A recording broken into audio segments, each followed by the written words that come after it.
ॐ अज्ञानतिमिरन्धस्य ज्ञानाञ्जनशलाकाय चक्षुरुन्मिलितं येन तस्मै श्रीगुरवे नमः। श्रीचैतन्यमनोभीष्टं स्थापितं येन भूतले स्वयं रूपः कदा मह्यं ददाति स्वपदान्तिकं। वन्देऽहं श्रीगुरौ श्रीयुतापदकमलं श्रीगुरून् वैष्णवांश्च श्रीरूपं साग्रजातं सहगणरघुनाथान्वितं तं सजीवं साद्वैतं सावधूतं परिजनसहितं कृष्णचैतन्यदेवं श्रीराधाकृष्णपादान् सहगणललिता श्रीविशाखान्वितांश्च नमो ॐ विष्णुपादाय कृष्णप्रेष्ठाय भूतले श्रीमते भक्तिवेदान्त स्वामीति नामिने। नमस्ते सारस्वती देवे गौरवाणी प्रचारिणे निर्विशेष शून्यवादी पाश्चात्यदेशतारिणे वाञ्छाकल्पतरुभ्यश्च कृपासिन्धुभ्य एव च पतितानां पावनेभ्यो वैष्णवेभ्यो नमो नमः। जय श्री कृष्ण चैतन्य प्रभु नित्यानंद श्री अद्वैत गदाधार श्रीवासादि गौर भक्तवृंद। हरे कृष्णा कृष्ण कृष्ण हरे हरे, हरे Ram Ram Ram Hare Hare.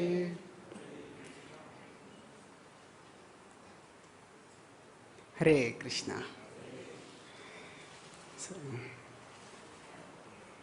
I'm grateful to Shikshashtaka Prabhu for kindly inviting me. So today and Tuesday morning I'll speak in English, and the Narasimha Katha I'll take in today, tomorrow and day after tomorrow in the evenings, 3 days. So we will take at that time the appearance of Lord Narasimha Dev, that is the 8th chapter of the 7th canto. We'll go verse by verse and take that. And today I will take another theme which illustrates the background or the theme of remembering the Lord.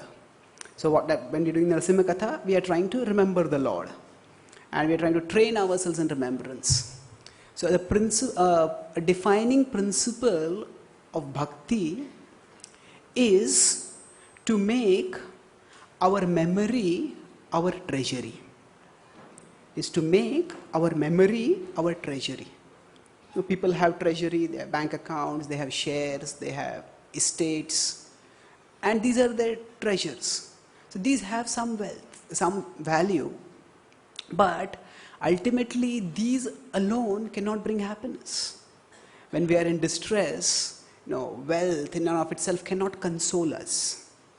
But if we have a treasury within us, in our own hearts, in our own remembrances of very emotionally intense and fulfilling events, then that is a treasury that we can draw upon anywhere and everywhere. So the pastime of Narasimha Dev appears in various places in the scriptures. There is a full Puran dedicated to Lord Narasimha Dev called Narasimha Puran. And this pastime also appears in the Srimad Bhagavatam, and it appears right from the first chapter of the 7th canto it goes on till the 10th chapter. In fact, apart from the pastimes of Krishna, very few other incarnations have got so much coverage in the Bhagavatam. Kapil Dev has a number of chapters, also 25 to 35 roughly, but most of them are philosophical teachings. So Ramayana is covered in the Bhagavatam only in 2 chapters, the 10th and 11th chapters of the 9th canto. So after Krishna, Narasimha Dev is covered the most in the Bhagavatam. And the theme of the Bhagavatam is set in its first canto. What is this book about? And as we know, the setting of the Bhagavatam is that Shukdev Goswami and Parikshit Maharaj are discussing. But that discussion starts in the 2nd canto. So Shukdev Goswami appears in the last chapter, the 19th chapter of the 1st canto, and Parikshit Maharaj asks him questions. The answers start from the second canto. Now what is happening in the first canto? The background of both the seeker and the seer are being described. So the seer, that is Shukadeva Goswami, his background is described briefly in the 7th chapter. How he was impersonal realized and he became personal realized.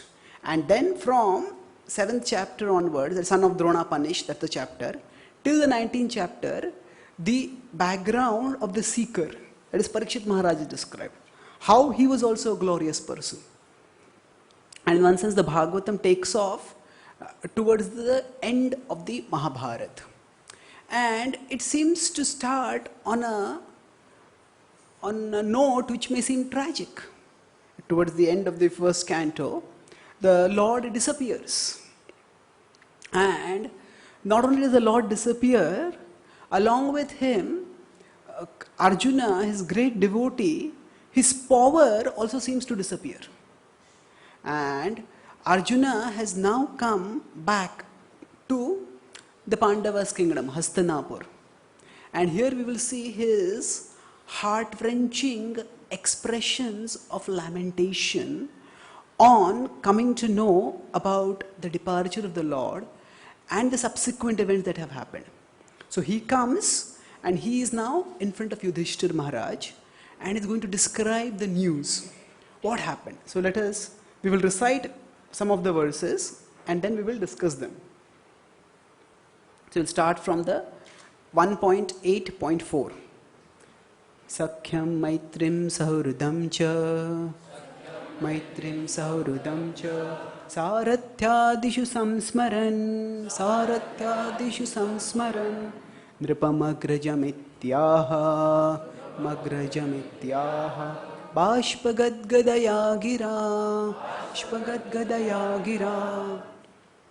So here, Nrupam Agrajam. Nrupa is the king, Agrajam. He was firstborn, so he came in front of him. He spoke. So this is referring to, he came in front of Yudhishthir and he spoke. And while he was speaking, Bashpa Gadgadaya gira. Gira is the speech. He was overwhelmed. His throat was choked because of emotions. And what was he remembering? Sakhyam Maitrim Sahurudam cha. Sakhya is friendship. Maitri is, there are different ways of understanding this. Maitri is even closer friendship. And Sahuruda is extremely intense friendship. And then Saratyadishu. Then the Lord also became his Sarathi. Samsmaran. So this is our theme. Samsmaran. Remembrance. So he remembered the Lord. So actually, the Mahabharata describes very beautifully how the relationship of Krishna and Arjuna developed. So Krishna, now at one level we can say they are eternal associates, the Lord and the devotee. But when they appear in this world, then there is a meeting first time and then afterwards subsequent events happen. So when did Arjuna and Krishna meet for the first time? It was in Draupadi Swayamvar. Now prior to that, their paths did not cross. So Krishna was in Mathura, in Vrindavan, then he came to Mathura. The Pandavas were in Hastinapur, and then from Hastinapur, actually the Pandavas were first in the Himalayas. That's where they appeared along with Pandu. Then they came to the Hastinapur, and after that, they were sent to Varanavarth, where they were attempted to be burnt alive. And from there they escaped and went to the forest. And they were living in the forest. They went to Ekachakra, where Bhima delivered Bakasur. And then after that they came to Draupadi's Swayamvar. And there the Pandavas were in disguise as Brahmins. And at that time, Krishna and the Yadavas were also there for the Swayamvar. But they knew, actually, when Drupada did a yajna, at that time he had desired to have a son and a daughter. So a son who would defeat Drona, a son who would defeat and kill Drona, and a daughter whom he could give to Arjuna, because he had seen when Arjuna had fought with him and Arjuna had defeated him. So although he had been defeated, his heart had been charmed. What a chivalrous warrior. No, just coming and I have my whole army and I am myself a Maharata, but still this single warrior has defeated us. So if only I could have such a warrior as my son. But then it was not possible to have a son, so I thought, let me have him as my son-in-law. So Draupadi and Drishtadyumna, when they were not born as children who grew up normally.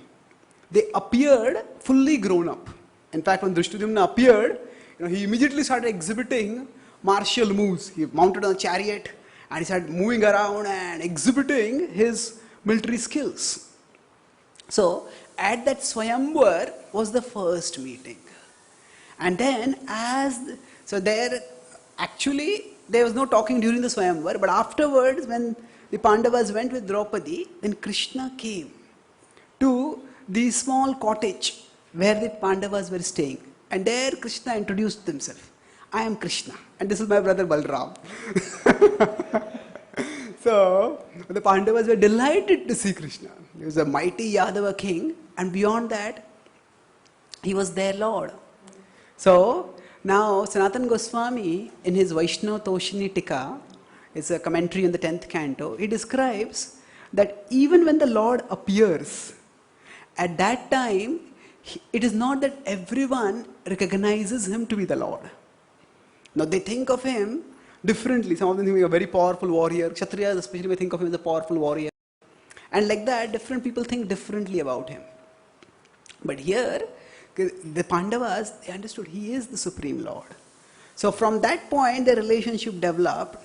And then there are many incidents, but after this meeting, then the Pandavas came back, and then when Arjuna went on a pilgrimage, so he came to Dwarka, and there he was attracted to Subhadra. In fact, he had already been attracted to Subhadra because he had heard about Subhadra from Bhadra, from one of the Yadavas who had come in Drona's academy. And then here we see that Krishna plays the role of a matchmaker. He does the matchmaking between Arjuna and Subhadra. And this is the time when Arjuna has actively helped, and Krishna gives Arjuna his own chariot. And then not only he gives him chariot, after Arjuna goes away, he pacifies Balramji, who is very angry, and he converts him around. And then after that, then when the Pandavas return, so Arjuna returns back, then Krishna comes to Hastinapur. Actually from Hastinapur they go to Indraprastha, and that is where their friendship really takes off in this manifested Leela. And there actually we will see Yat Sannidhavaha Mukhandavamagnayedam. It's one of the verses that will come later. There for the first time Krishna acts as a charioteer of Arjuna. So there when they have to satisfy Agni, there's a magnificent battle which Arjuna wins. We'll discuss that. But that is the time when Krishna accepts the role of Partha Sarthi for the first time. And they are an undefeatable pair. And that's how they moves on. So now we will discuss the development of the relationship further. But here Arjuna is remembering the various incidents in his life when Krishna played such wonderful roles. So he will start describing these incidents in the next verses. So now he first speaks. Arjuna Vacha Vanchitoham Maharaja Toham Maharaja Harina Bandharupina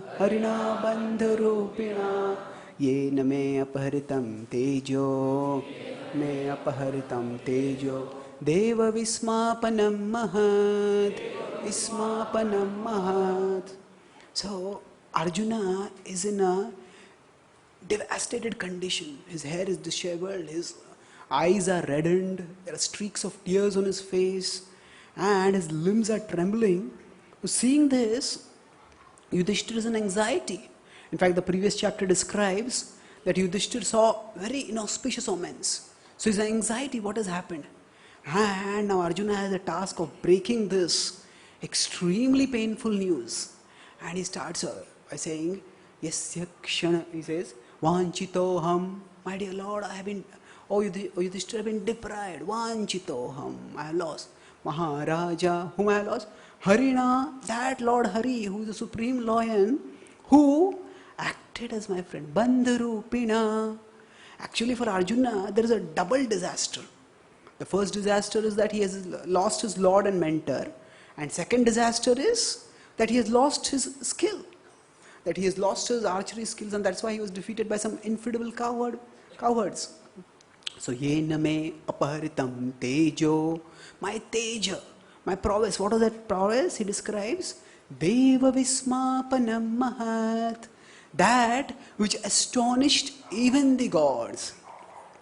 So, we will see that Arjuna, when he went to Himalayas to perform tapasya, so his tapasya and his subsequent fighting with Shiva, Yattejasatha Bhagavan Yudhishu the Panir Vismapita Sagirjo Astramadan Nijamme.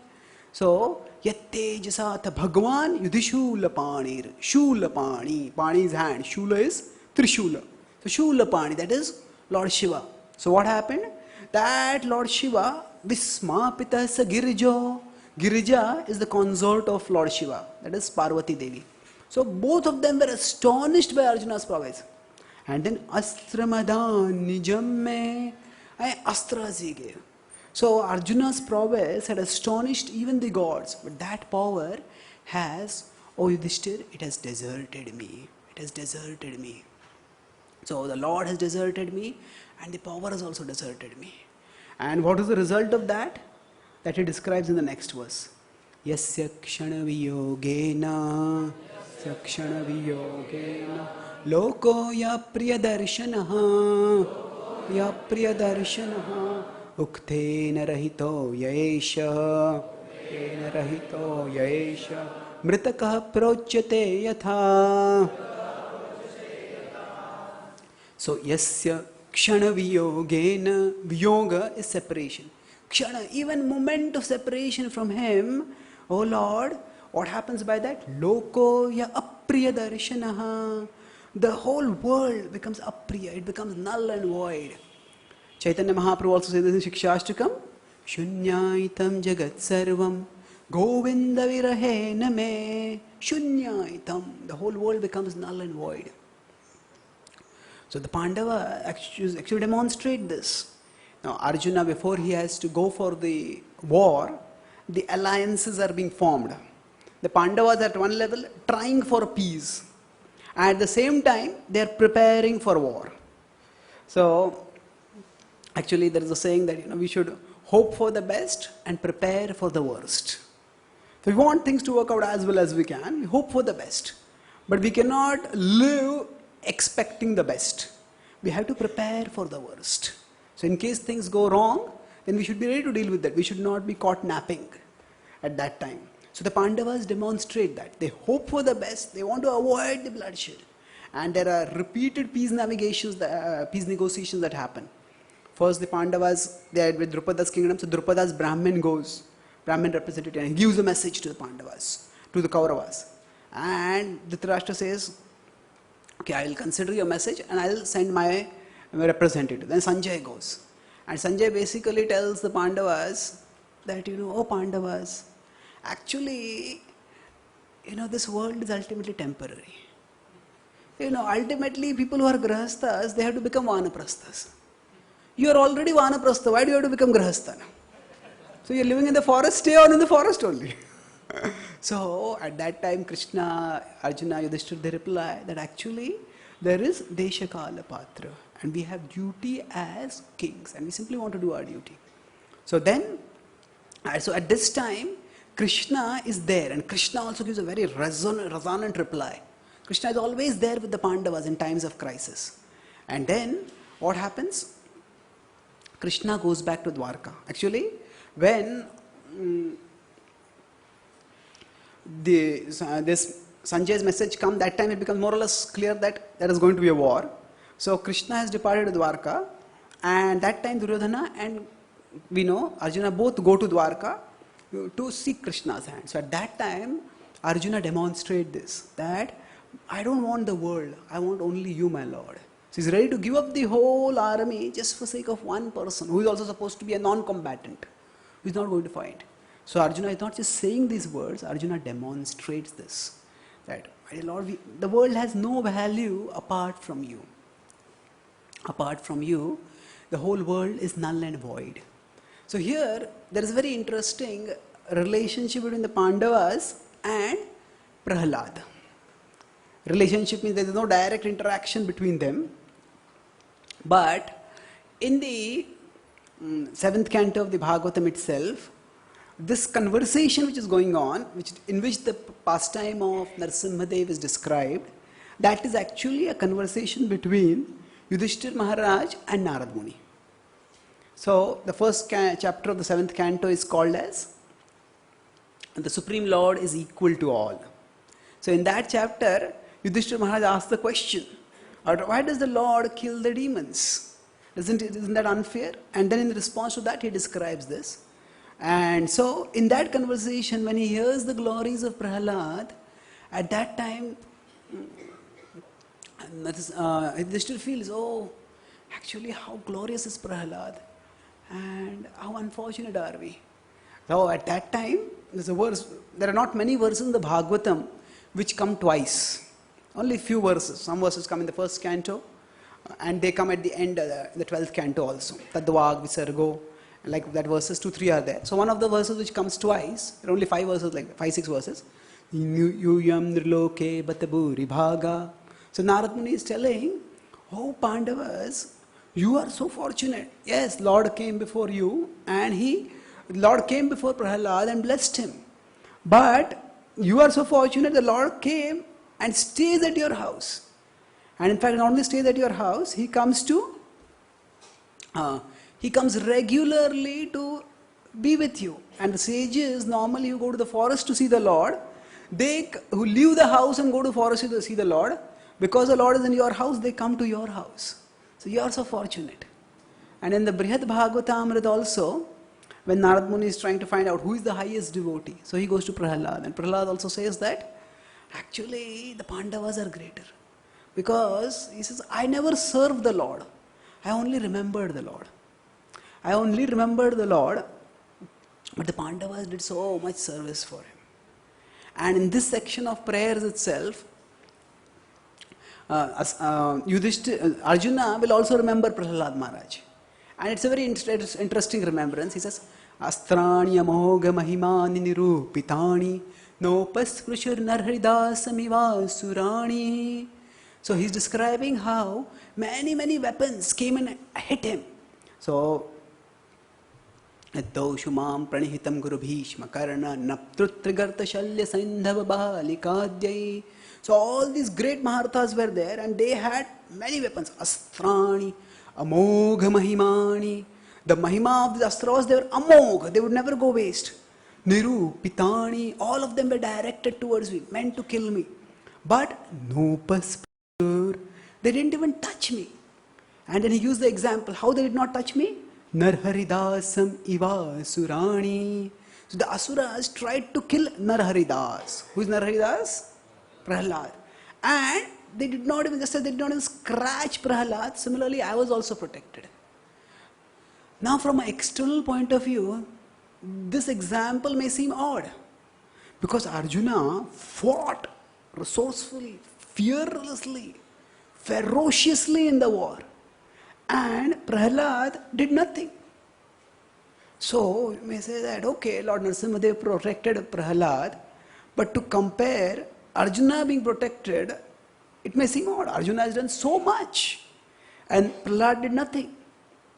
So why is Arjuna saying that I was protected like Prahalad was protected? Because a devotee understands that I may have a particular service and I will do that service, but it is not my service which protects me. It is Krishna's mercy that protects me. So some devotee, so Prahalad, he was just a 5-year-old boy and he was completely in the camp of the Asuras. So it was not appropriate for him to fight, especially against his own father. So he did not fight. Lord protected him. Arjuna was a Kshatriya, and as a Kshatriya, he had to fight. So he fought fiercely and the Lord protected him also. So there is variegatedness in devotional service, depending on one's depending on one's position, depending on one's occupation, depending on one's disposition. Now, our devotion will manifest differently. And it is not that one level of devotion is higher or lower. The important thing is what is appropriate. So, when Draupadi was being disrobed, she raised her arms and called out, "Hey Govinda, hey Krishna, hey Jagannath." She called them out. When Prahalad was being tortured, Prahalad did not call out. He just remembered. So is it that Draupadi's devotion is greater and Prahalad's devotion is lower? No. In different situations, the devotees may manifest their connection with Krishna in different ways. So the important point is that we remember Krishna and we serve Krishna. In devotional life, there are principles and there are preferences. Preferences vary from person to person. And principles are standard. That we should all remember Krishna, that is the principle. Now, how we remember Krishna, somebody may like one pastime from the Bhagavatam, someone else may like another pastime. Someone may like one verse, somebody may like another verse. That preference is variable. So, if preferences are made into principles, then things become fanatical. Then we move towards fanaticism. This is the only way everyone has to do everything. No, we see variety even among the devotees. And that is because there is individuality within devotion. So, preferences should not be made principles. And of course, principles should not be made preferences. But it says, we should avoid sinful activities. Oh, that you like to avoid, you avoid. I don't like to avoid, I will not avoid. No, then that will become fallacious. That will not be really serious bhakti. So, there is the principle that we should remember Krishna and Krishna will protect us. So, Arjuna is remembering that principle. And he is saying, this is how the Lord always protected me. And without him, I am, my dear Lord, useless. So, everything is useless. Mritakaha prochate yatha. Just like a corpse without a body, his soul is useless. Similarly, I have become like a corpse, my dear Lord. Nothing is of use to me. So, my dear Lord is referring to Yudhishthira over here. And now he starts, as I said, the relationship between the Pandavas and Krishna started from Draupadi Swayamvar. So that incident now Arjuna is describing. Now Arjuna's narration of his memories is not chronological. We'll see that. But he starts from the start. So you'll recite this. Yat samshraya drupadage hamupagatanam. Mishraya drupadage hamupagatanam. Ragyam swayamvar mukhe smaradurmadanam. Swayamvar mukhe durmadanam. Tejortam khalu maya bhitascha matsyaha. Sajji kriten dhanushadhigata cha Krishna. Kriten dhanushadhigata cha Krishna. So, yad drupadageham. In the Swayamvar of Drupada, what had happened? Ragyam Swayamvara. So the kings had came for Swayamvara and then Smaradurmadanam. They were, Smara is Cupid. So they were captivated by Cupid. All these kings had come to gain the hand of Draupadi. And Durmadanam. They had become intoxicated by that. And practically all the kings of the world were there. And there was Jarasandha, there was Shishupal, there was Duryodhana. And they all attempted. Now, most of the kings were not even able to lift up the bow. So, Jarasandha, Shishupal, Duryodhana, they lifted the bow. But they all missed the target. And then Karna came along. And when Karna came along, now if we look at the Mahabharata, it describes that actually Karna was stopped by Draupadi. That's the popular rendition. But there is a Mahabharata Tatparya Nirnaya, which is an conclusive analysis of Mahabharata done by Madhvacharya. And there he describes that actually Karna came and Karna attempted. But he missed the target. Like very narrowly. The missing or the narrowest was for Karna. He missed. And that's what there's a critical edition of the Mahabharata also prepared by academic scholars. They also say that the incident of Karna being stopped by Draupadi was not there at all. But anyway, all these kings came and they all attempted and none of them succeeded. And then Arjuna came. And when Arjuna came, he was a Brahmin. And he just effortlessly took up the bow. And just seeing that, no, there was deafening silence in the assembly. Everybody was shocked. This Brahmana is able to lift the bow. And not only lift the bow, he effortlessly took the arrow and shot the target. And he just pierced the target immediately. And then Draupadi came and offered the garland. And then when he offered the garland, the kings became angry. They said, this Drupada, he has brought us here to insult us. The Swayamvar is meant for Kshatriyas, and then he is giving his daughter to a Brahmana. Let us teach him a lesson. And they started attacking Drupada. Now, Yudhishthira Maharaj was very conscious of his duty, and he said to Arjuna, now Drupada is our father-in-law. Protecting him is our duty. So, please protect him. So, as the kings were charging forward, Arjuna had the Swayamvar bow itself. He took that up and came. And among the Pandavas, they are all Kshatriyas, but if there is one person who can't resist a fight, that is Bhima. So Bhima was actually in the stadium. He was watching. But when Yudhishthira told Arjuna, we had to protect Drupada, so Bhima sprang into action. And there was a giant sala tree. So Bhima did not have any weapons. They are acting as Brahmanas. Brahmanas are not expected to carry any weapons. So Bhima looked around and just grabbed the tree, and the giant tree just came off. And just seeing that, all the Kshatriyas who were charging, their mouths dropped open. What is this? And then Krishna and Balram and the others were watching. So initially when the Pandavas were in the stadium itself, at that time Krishna pointed to Balram and he said, see, those are the Pandavas. So Balram said, yes, they look like the Pandavas only. And when Bhima took up he ripped apart the tree and lifted it up. Then Krishna smiled. He said, if there was any doubt whether they are the Pandavas or not, the doubt is resolved now. This is clearly Bhima. Nobody else has this kind of prowess. So then they started, then they checked all of them. And at that time, Shalya came, so the kings were checked. And then the best among the powerful king was Shalya. He started fighting with Bhima. And Karna came forward to fight with Arjuna. And actually both of them were checked. Bhima bested Shalya, and then Arjuna checked Karna. So now if you see in this whole pastime, Krishna is not there at all in terms of acting in the pastime.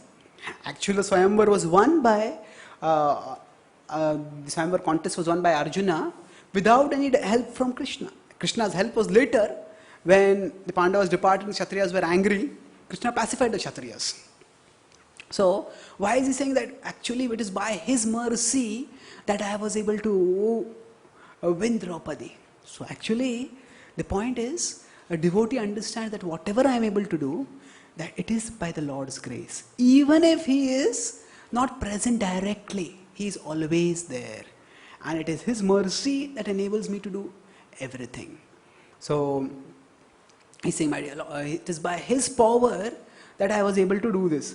So, Tejorutam khalu maya bhita shamatsya tejorutam. So all the Kshatriyas were considered very powerful, but they were all humble. Their shine, their effulgence was lost. And Dhanusha Dhigata Ch Krishna. So in the Dhanush, by lifting the Dhanush, Krishna. Here Krishna refers to Draupadi. So he got the hand of Draupadi. Now this is one of the most dramatic pastimes. We'll discuss this, where Krishna and Arjuna come together as warrior and charioteer. Yat sannidhavahmukhandavamagnayedam sannidhavahmukhandavamagnayedam Indram cha samarganam tarsa vijitya Labdha sabhamaya krutadbhuta shilpamaya Sabhamaya krutadbhuta shilpamaya Digbhyoharan ripatayo balimadvarete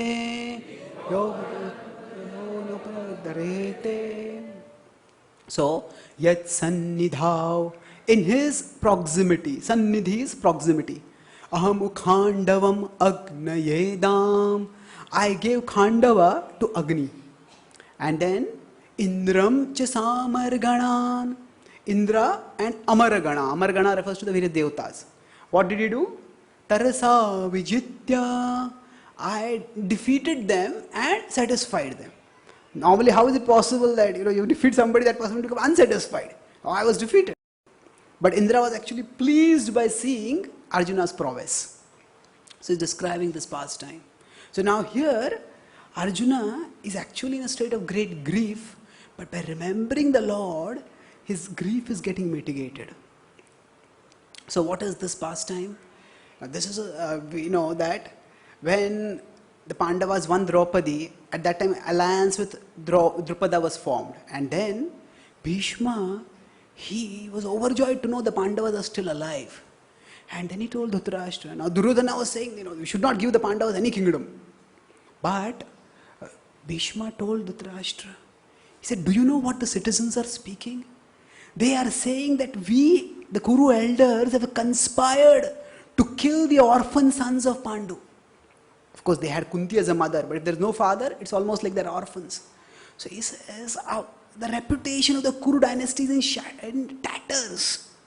At least now you have the opportunity to redeem yourself.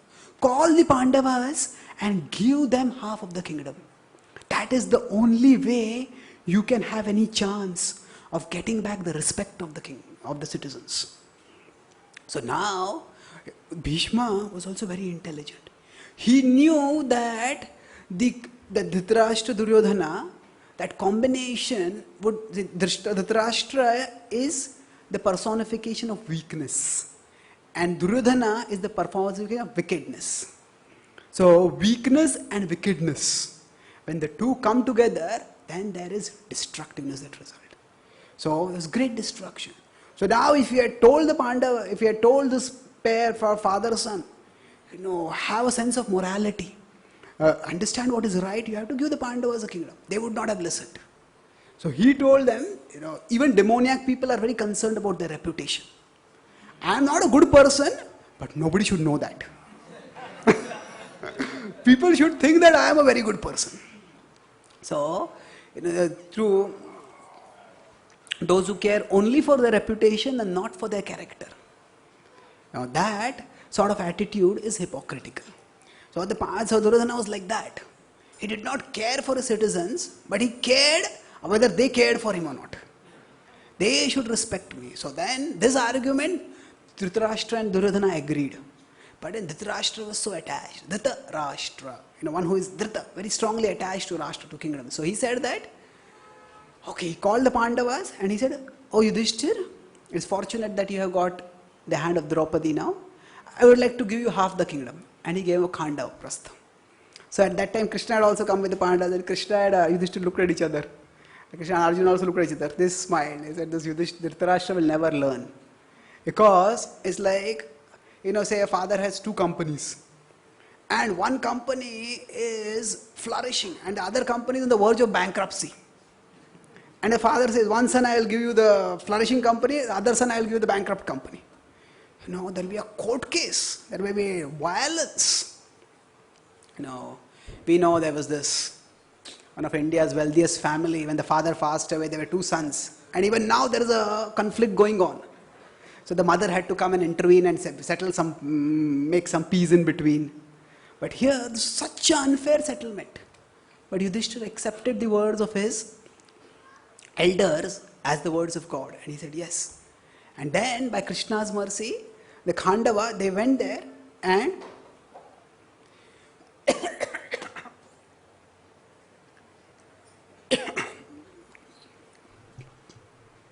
okay. Sadaman Gopal Bhagwan ki.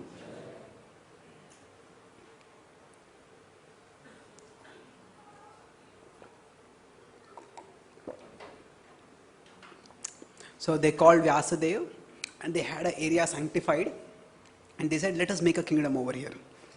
And they started building palaces and started making a kingdom over there. So there, on the outskirts of the palace, Krishna and Arjuna once were sitting. And when they were sitting, discussing about the various wars they had fought, suddenly a tall, effulgent looking Brahmana came over there. And seeing this Brahmana coming, both Krishna and Arjuna got up. And he said, how can we serve you? He said, I'm very hungry. I'm very hungry. He says, I need food. He says, yes, we'll happily give you whatever food you want. He said, I don't want ordinary food. I want the herbs and the trees that are there in this Khanda forest. Now they are what will cure my malady. And he said, you should burn this whole forest. And when you burn the forest, at that time, there will be, I will consume those herbs. And that's how I'll be cured. So then they said, they looked at this is a strange request, a Brahmana saying, I will eat forest herbs. They said, that they're seeing them looking strangely at him, this Brahmana said, actually I am Agni. I am Agni. Now, technically speaking, the Devatas are Kshatriyas, not Brahmanas. Among the Devatas, Brahmaji is a Brahmana. So he is more like a advisory god. Now, very rarely do we see Brahma coming out to fight a war. Now, Brahma gives advice, Brahma pacifies after the war. Or sometimes Brahma counsels before the war. So, often people think Brahmastra refers to the Astra of Brahmaji. Actually, it's not exactly the Astra of Brahmaji. Brahma here refers to Brahman. So, it's the Astra of that is connected with the Supreme Brahman. That's why it's considered to be the strongest of all Astras. Of course, Brahma can fight if it's required, but he doesn't fight. He's normally a Brahmana. So, one of the Astras of Brahmaji can also be called as Brahmastra. But technically, Brahmastra, as normally used, it refers to a very powerful Astra. And we see those warriors who get Brahmastra, it's not that they pray to Brahmaji to get Brahmastra. Always. So, Brahmaji is the advisor of the gods. And the other gods, so Indra, they are all Kshatriyas. So Agni is also Kshatriya. But here he is playing the role of a Brahmana. And it's basically a pastime. And he says, I want to consume this forest.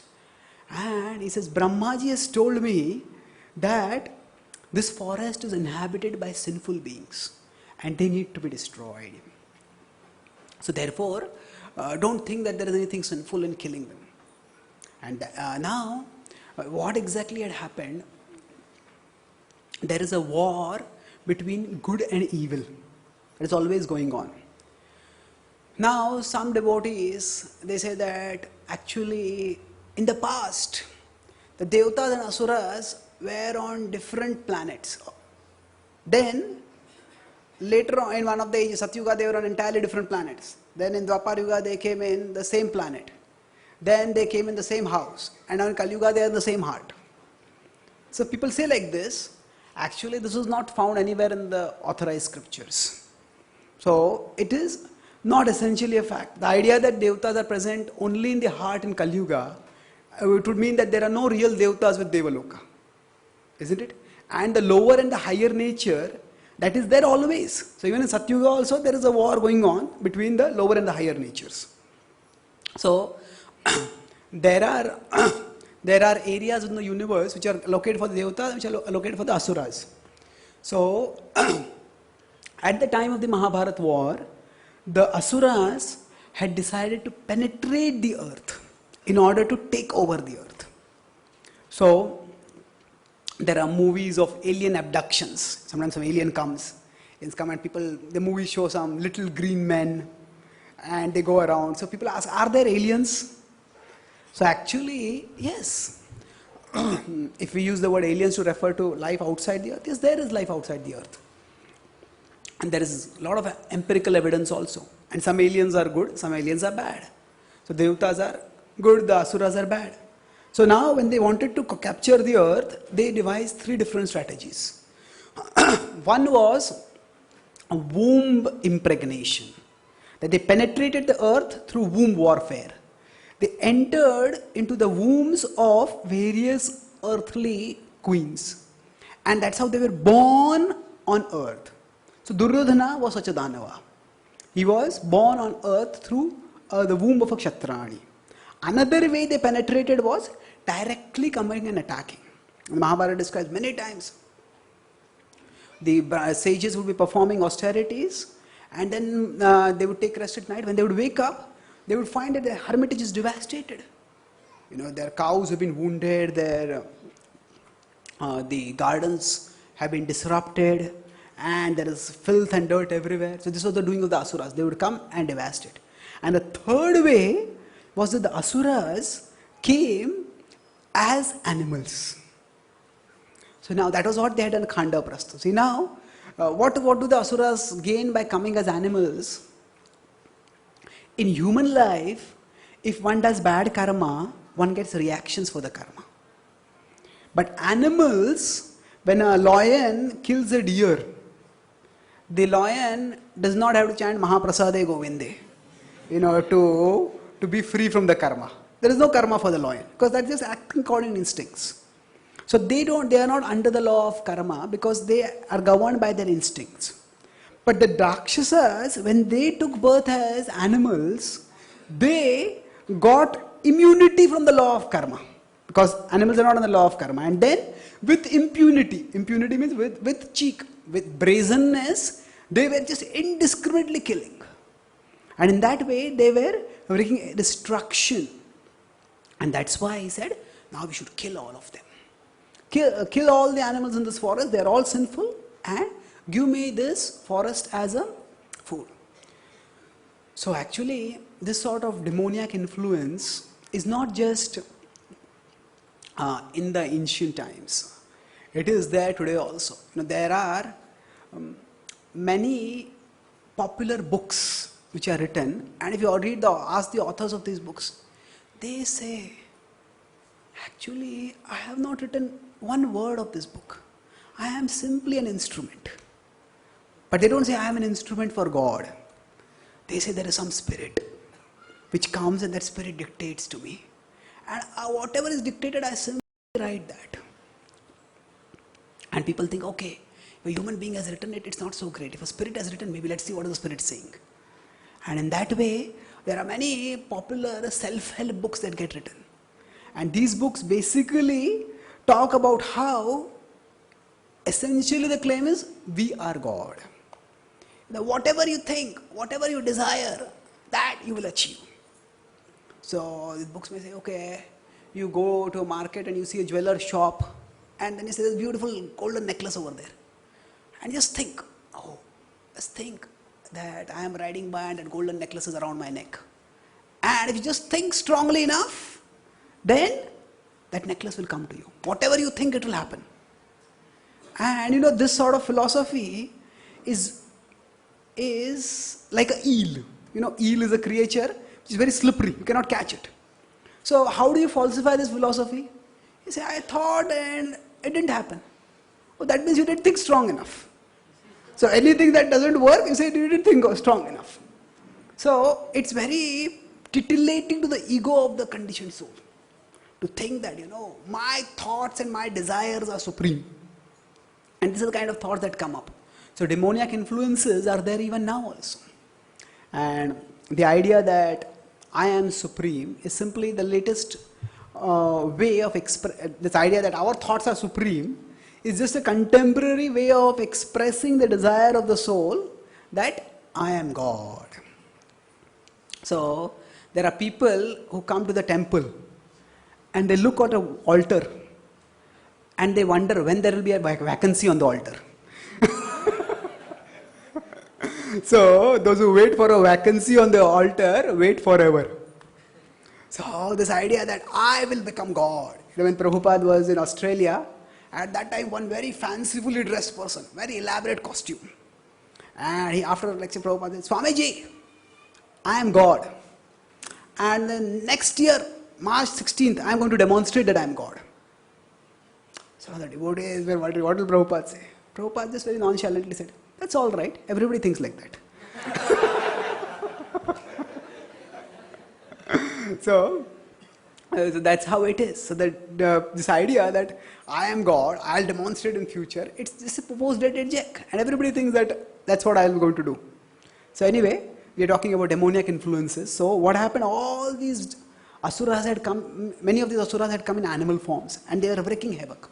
So Arjuna told them, that, okay, I'll kill, but please provide me. At that time, Arjuna did not have his Gandiva. So please provide me a bow, an arrow, and a quiver, a bow and arrow, and give me a chariot. Then I will do what you want.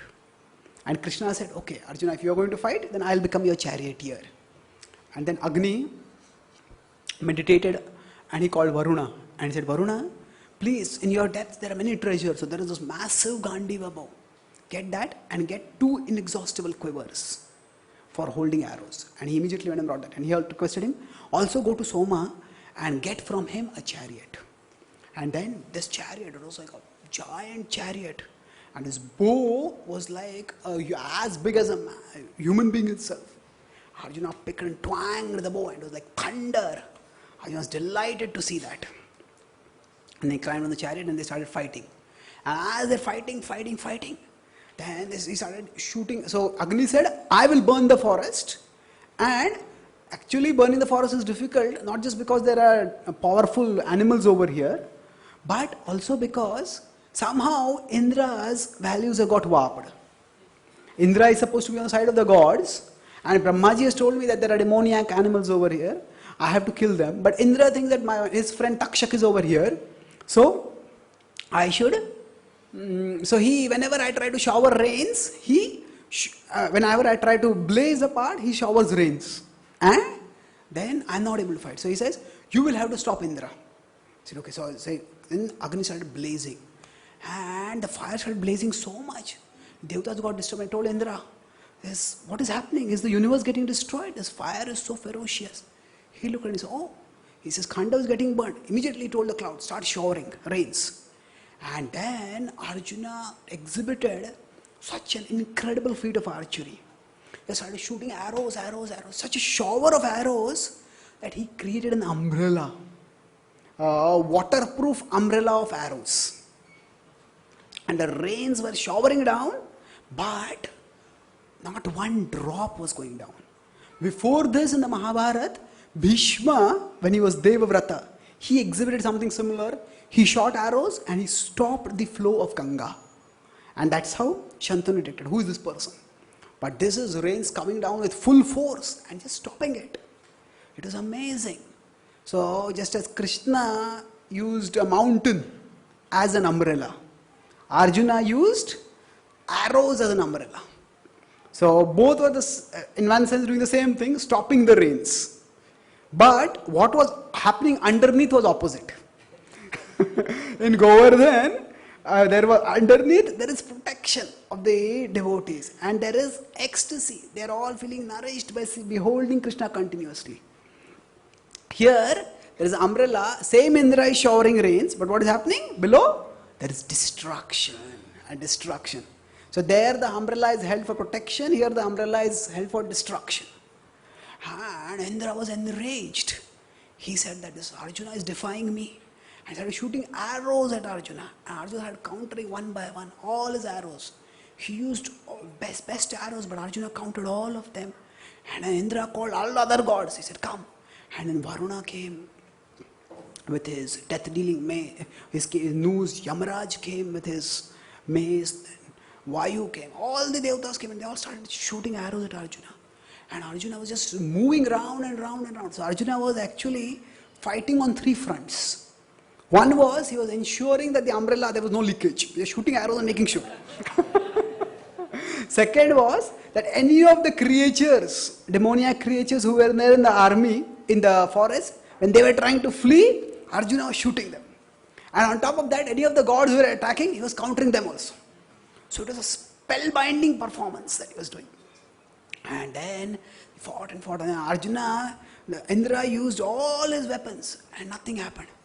And finally, so Takshaka was actually not there. So his son Ashwasena was there. And Ashwasena was about to depart. Indra attacked Arjuna with a sudden gust of wind. And Arjuna was blinded because of that. And Ashwasena escaped. So Ashwasena came as an arrow of Karna later on in the 17th day of the war. But here, Arjuna got angry that Indra is using such tactics. Now, instead of fighting fairly, he just bringing a gust of wind. So he started shooting fiercely. And then Indra realized that I cannot win. At that time, invisible voice came, which they understood this is the voice of Brahma. They were understood. He says, oh Indra, you will not be able to defeat Arjuna and Krishna. Because they are the immortal rishis, Nar and Narayan. And they have come to the earth to fulfill your purpose itself. So there is no need for you to fight against them. This forest is inhabited by demons. And let them destroy this forest. And your friend Takshaka is not there. So then Indra desisted from fighting. And then the fire just kept blazing on and on. Then Indra came down. And now, although Krishna and Arjuna had defeated Indra, but they know that Indra is a Devata. So, especially if somebody is on the side of virtue, if we know somebody is a devotee, and sometimes there may be a confrontation between devotees also. And it may turn out that one person is right and the other person is wrong. So, even if somebody, if it happens to be a devotee who is in the wrong, we should not out of publicly disgrace a devotee.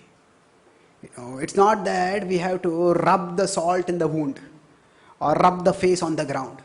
No, we should help that person maintain the dignity. Because after all, we may have differences in issues, and in some practical issues, one person may be right, another may be wrong.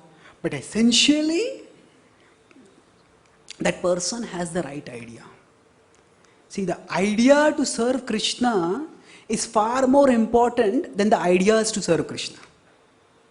What that has been? The idea to serve Krishna is the basic principle that I want to serve Krishna, that my life is dedicated to serving Krishna. That is far more important than the ideas to serve Krishna. The ideas to serve Krishna means specific ideas. Okay, this person may have this plan for serving Krishna, this person may have this plan for serving Krishna.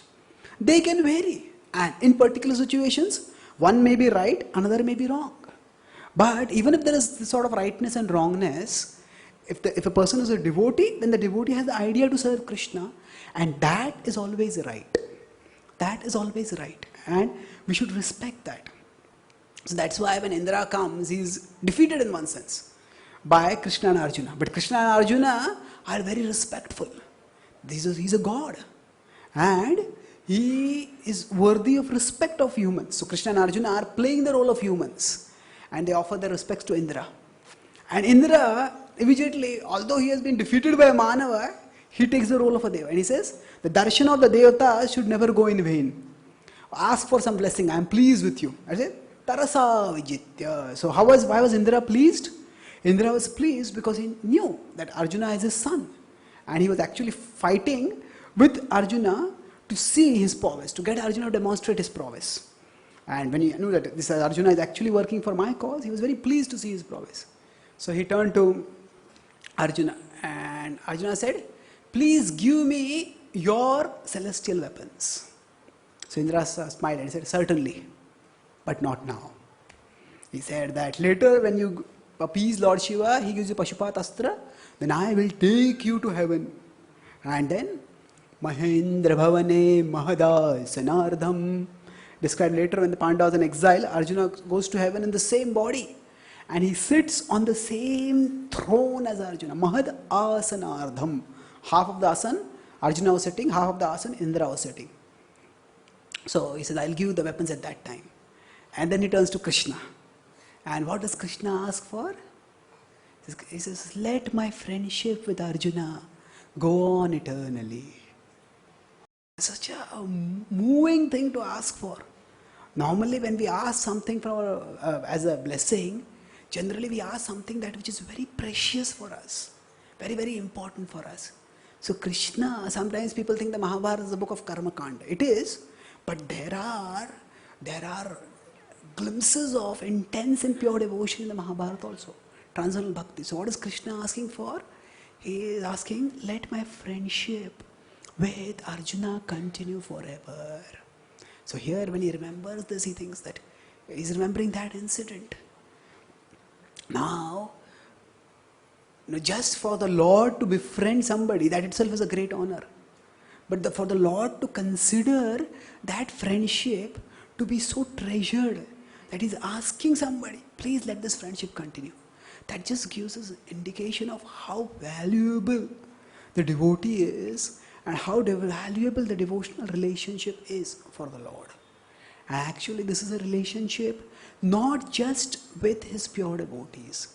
This is the relationship that the Lord desires to have with every one of us. No. Sometimes some devotees ask, when we leave the spiritual world, does Krishna miss us in the spiritual world? Does Krishna miss us in the spiritual world? Actually, it's not that in the spiritual world there is a notice, Apan Hanna Pahilat ka. There is no notice like that. The pastimes in the spiritual world go on. Krishna and his devotees will ecstatically continue their pastimes.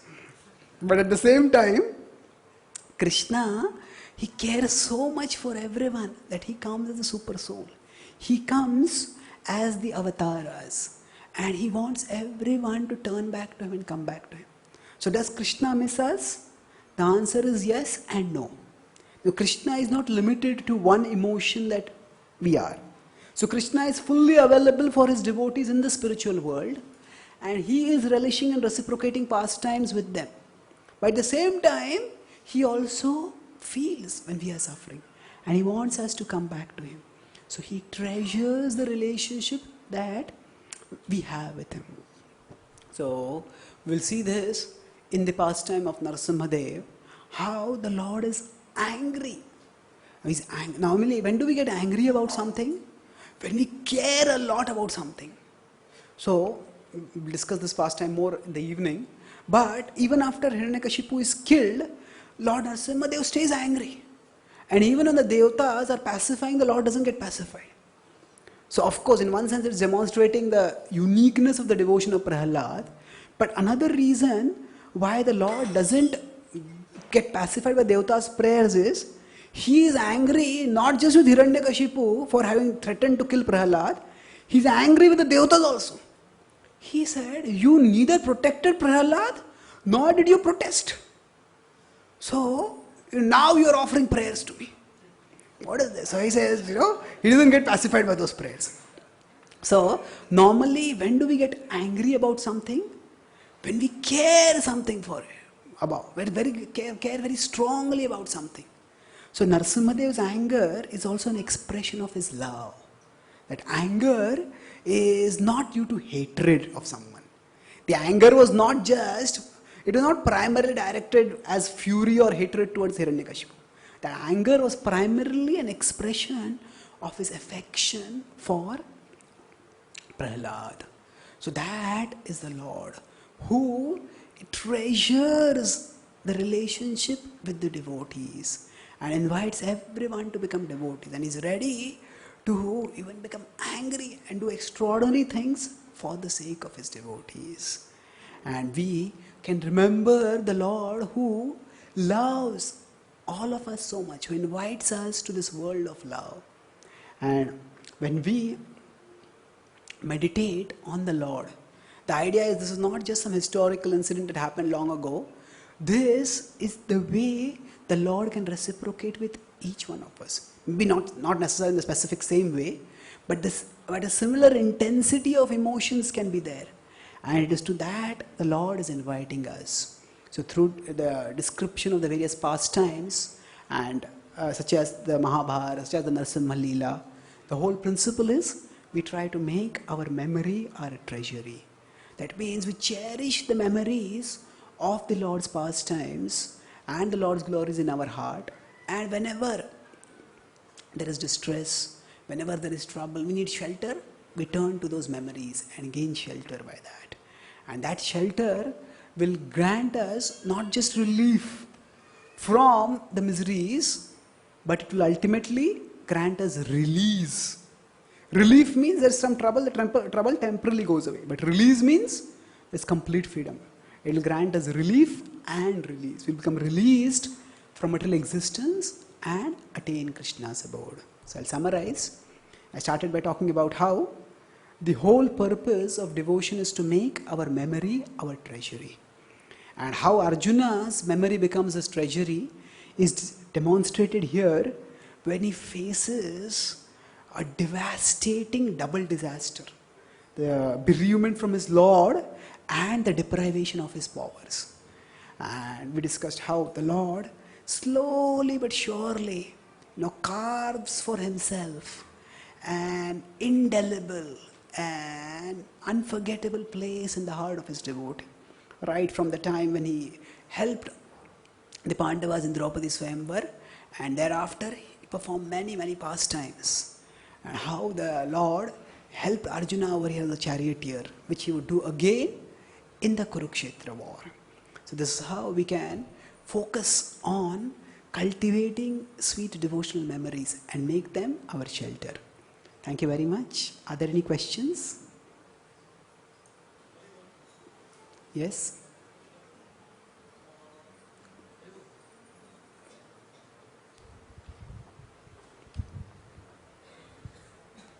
Hare Krishna Prabhu, thank you for a very inspiring lecture. It was really good for us. Prabhuji, recently in one of the pre-recorded lecture of Radhanath Swami Maharaj, he has mentioned that when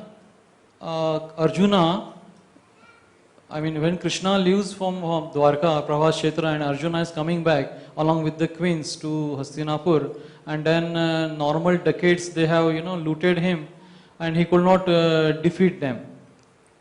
So while coming to Hastinapur, Arjuna is remembering how Krishna has helped him, has helped all Pandavas in the past. And one of the things he mentions there, that during the Draupadi Swayamvar, it was because of only Krishna's power they could, fight against all the big kings. But whereas in today's lecture, you have mentioned that these Pandavas were actually fighting, and Krishna did not do anything. He was sitting and observing them, and he pointed out, Balaramji, they are Pandavas. So, my question is now that whether they were already originally powerful, and then Krishna has given extra powers, and then at the end he removed everything, or that time also, before that, Krishna has already given the powers to Pandavas. Okay. So the question is that, is it that the Pandavas were originally powerful themselves, or is it that they became powerful by the grace of Krishna? The two are not necessarily contradictory. All of us have, by our own natures, certain abilities. Kshatriyas are talented as protectors and warriors. And Arjuna labored tirelessly. We know how he would, even at night, he would practice archery tirelessly. And he also, he did severe austerity to satisfy Lord Shiva and get weapons. So, in and of themselves also, the Pandavas were extremely powerful Kshatriyas. But with all that power also, it was for them to defeat warriors like Bhishma, Drona, all of them was impossible. So Krishna gave them special mercy. And if you read the Mahabharata, there is repeated intervention of Krishna at critical junctures. Now, if you want to go deeper into this analysis, yes, the Pandavas had their power, but ultimately everybody's power comes from Krishna. So, our ability to speak or to sing or to do any service, that is also coming from Krishna. So there are two different things over here.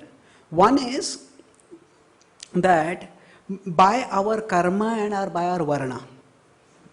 By our karma, we have a particular varna. Varna refers to a particular psychophysical nature. And accordingly, we have certain talents. So, at one level, we can say those have come by our karma. But at another level, we understand that it is ultimately given by Krishna. And Krishna can take them away at any time. So, even the abilities which we have, which we consider our own, come from Krishna. So even that, in that sense, the Pandavas' abilities were also coming from Krishna only. But specifically when we talk about, say, Krishna empowering the Pandavas, then, or Krishna assisting the Pandavas, Krishna blessing the Pandavas, we refer to both the innate powers that they had as Kshatriyas, and further the special ways in which Krishna helped them. So now in this pastime, it's demonstrated that not only has Krishna's explicit help gone, but even the innate powers the Pandavas had, that Arjuna had, that also has disappeared.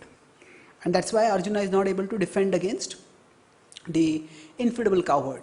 Actually, Vishwanath Chakravarti quotes the Padma Puran and he describes that actually it was Krishna himself who came as those cowherds and he took his queens.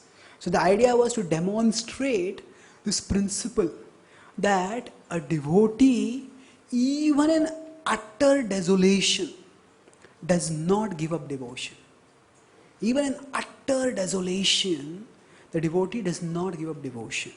So actually, if Arjuna were just an ordinary Kshatriya, for ordinary Kshatriya, the honor is so important. Sambhavita sacha kirtir maranaditi ruchyate. Krishna only tells Arjuna, for a Kshatriya, dishonor will be worse than death. But Arjuna, he was, for a Kshatriya, to be defeated by any other Kshatriya also is a dishonor. But what to speak of to be defeated by a Vaishya, who is not even supposed to be a powerful warrior. It's such a great dishonor.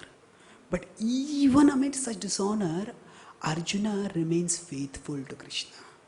So, yes, normally the devotees serve according to their nature, according to their varna. But their devotion transcends their varna. So normally, we all are so expected to serve according to our nature. But in emergencies, if it's required, we serve in whatever way is required. So, the devotion in the normal way according to Varnashram, as Kshatriyas is demonstrated by Arjuna, and also the devotion in the abnormal, we could say, positively abnormal, transcendental way, when as a Kshatriya is devastated, still he stays a devotee. That is also demonstrated. Answer your question? Thank you. Hare Krishna. Any comments? Shikshashtakam Prabhu? Madhacharya Prabhu? Yes.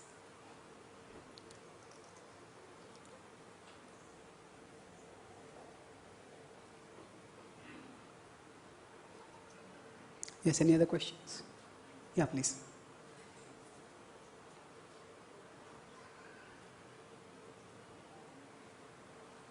Prabhuji, you mentioned about principles and preferences for remembering the Lord. So, just some of the devotees, they have the preference that they want to remember by watching the serial like Mahabharata, which are made by outsiders. So, so sometimes there is a very thin line between this principle and preferences, because as it is being made by outsiders, for general public, they want to romanticize and so many things. So devotee may get affected, but they have this preference that I can relish Lord's pastime. So how to understand? Okay. So if devotees prefer to say that watch the Lord's pastime depicted in some TV serials which may not be made by devotees, then is it just a matter of preference or is it something which is contrary to a principle? One important thing in bhakti is to recognize that different devotees will practice bhakti at different levels of intensity. So not everybody can be expected or it can be demanded that they all have to practice bhakti with equal seriousness. So, no, some devotees may chant 64 rounds on Ekadashi. Others may feel that Shraddha Mangal Bhagwan. So they may feel that, okay, I want to do some other service. They may not feel inspired to do that. Therefore, that is okay. Now so now as compared to hearing the pastimes of the Lord from devotees or reading books directly by devotees, when we see dramatized renditions which are done by non-devotees, there is some level of connection with the Lord, no doubt. But at the same time, there is the spiritual connection that is there. There is this beautiful verse, Nirutta Tarshair Upagiyamanad Bhavaushada Shrotra Manobhiramad. Sanatananda Goswami gives a very interesting explanation of this verse. He says that Bhavaushada Shrotra Manobhiramad. So he says that the Lord's pastimes can be realized by three categories of people. So first is Nirutta Tarshair Upagiyamanad. So those who are already liberated from material existence, all their Trishna is Nivritta. So they can relish the pastimes wonderfully. The second, he says, are Bhavaushadaj. Those who know that material existence is miserable and they know that hearing the pastimes of the Lord is like a medicine. So they are not liberated, but they want to become liberated. So they hear the pastimes of the Lord as Bhavaushadaj. And third, he says, is Shrotra manobhiramat. These are people who hear it just for the sake of pleasure of the ears and the mind. They want something pleasant to hear, something exciting to think about. So Shrotra manobhirama. He says all these three kinds of people can get attracted to the Lord's pastimes. Ka uttama shloka guna anuvadat. So who will not hear? Because for all three they can be attractive. And all three will benefit.